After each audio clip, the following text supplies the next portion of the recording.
Hello student.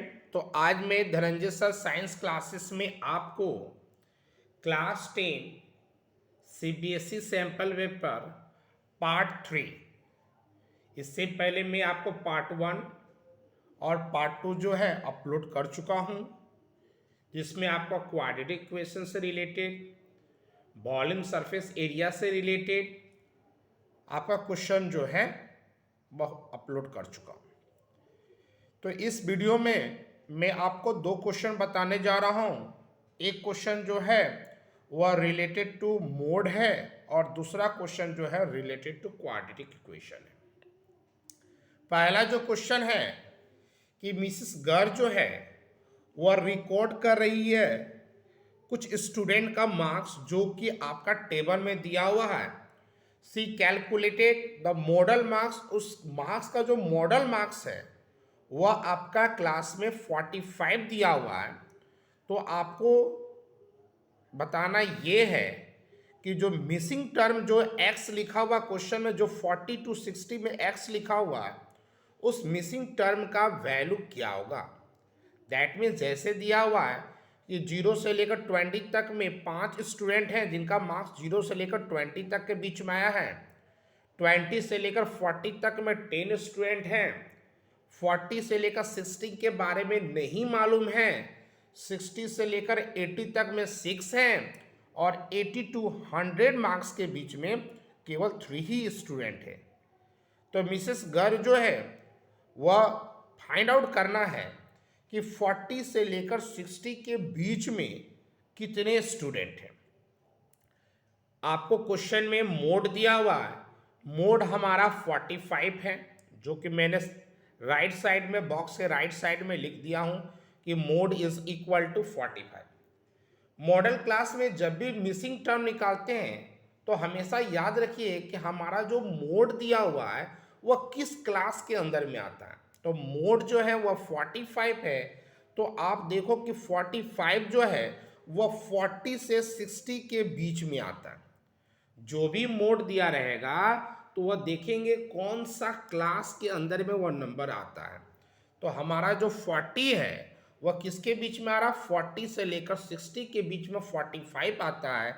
इसीलिए मेरा model class जो हो गया वह 40 से, इसीलिए मैंने यहाँ मॉडल क्लास लिख दिया 40 से 60। तो मेरा मॉडल क्लास क्या हो गया, 40 to 60। एल का मतलब होता है लोअर लिमिट। 40 to 60 में लोअर मतलब पहले संख्या छोटी संख्या कौन है, 40 से 60 में तो 40 है, तो एल हो जाएगा हमारा 40। एच जो है वह 20 में क्यों लिखा हूं, 40 से 60 के बीच में कितना का डिफरेंस है वह हमारे H that means class size होता है वह हमारा 20 है, इसलिए मैंने एच जो है 20 लिख दिया। आप टेबल में देख रहे हो कि मैंने F0, F1 और F2 लिखा। तो जो भी मेरा मॉडल क्लास आएगा, तो जैसे मैंने आपको रेड बॉक्स से कर दिया मॉडल क्लास 40 से 60 है, इसलिए उसको मैं बॉक्स में कर दिया।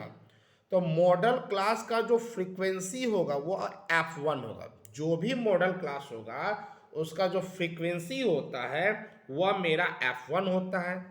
उसके ऊपर वाले जो संख्या रहेगा उसको F0 कर देंगे और उसके नीचे वाला जो संख्या रहेगा वह F2।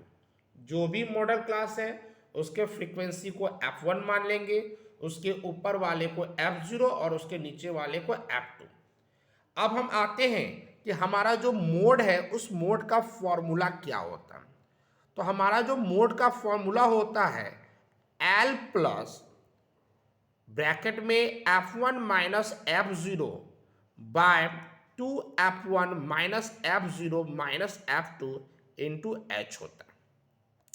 मोड हमारा कितना दिया हुआ है, तो मोड हमारा 45 पहले से क्वेश्चन में मेंशन किया हुआ है। F1 हमारा कितना है, तो मैं पहले से यहां मेंशन कर दिया हूं कि F1 मेरा x है।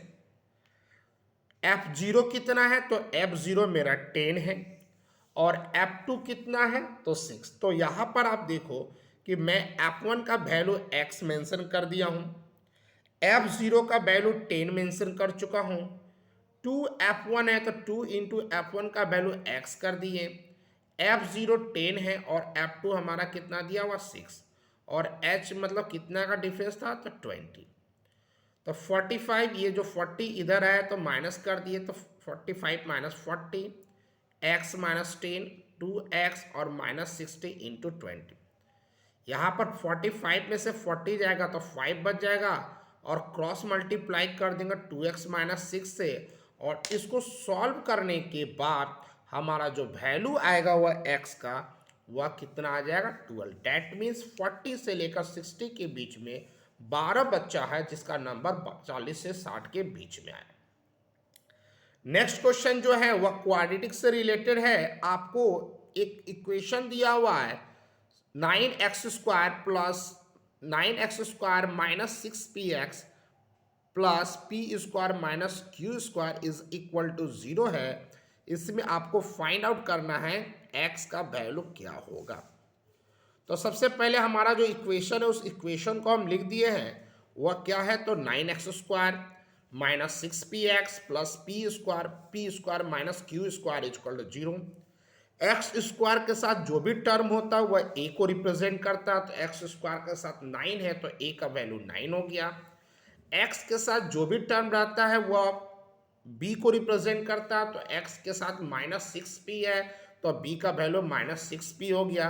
और जो भी कांस्टेंट डेट मीन्स x नहीं लगा रहता है वह c को रिप्रेजेंट करता हो, तो c हो गया p² माइनस q²।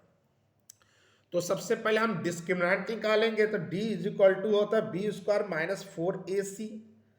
तो मैंने b का वैल्यू माइनस 6p का whole square minus 4 into a के जगह 9 और c के जगह p² माइनस q²। माइनस का पावर इवन रहेगा तो माइनस प्लस हो जाता है, तो माइनस का पावर 2 है तो प्लस हो गया। 6 का 36 और p का p² माइनस 9 4 जा 36 p² minus q²। Solve bracket हटा, सॉल्व करने के बाद 36 q² आया। डेट मीन्स यहाँ पर हमारा जो वैल्यू है वह पॉजिटिव आया, जिसके कारण d ग्रेटर देन 0 हुआ, और d जब ग्रेटर देन 0 होगा तो real and unequal roots. Real and unequal roots का मतलब हो गया कि हमारा दो आंसर आएगा और दोनों आंसर जो है वह डिफरेंट होगा। x equal to quadratic formula use किए, x equal to minus B plus minus under root d by 2a।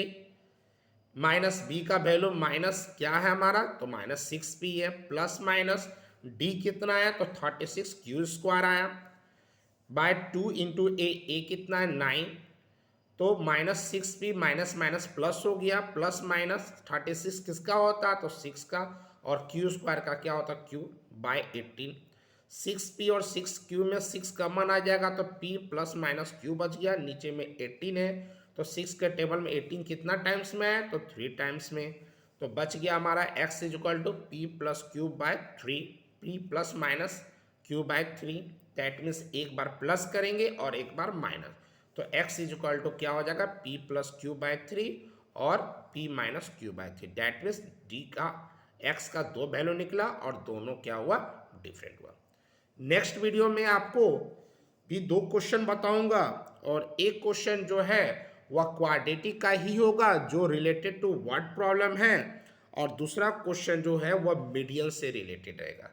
तो आज के लिए इतना, थैंक यू।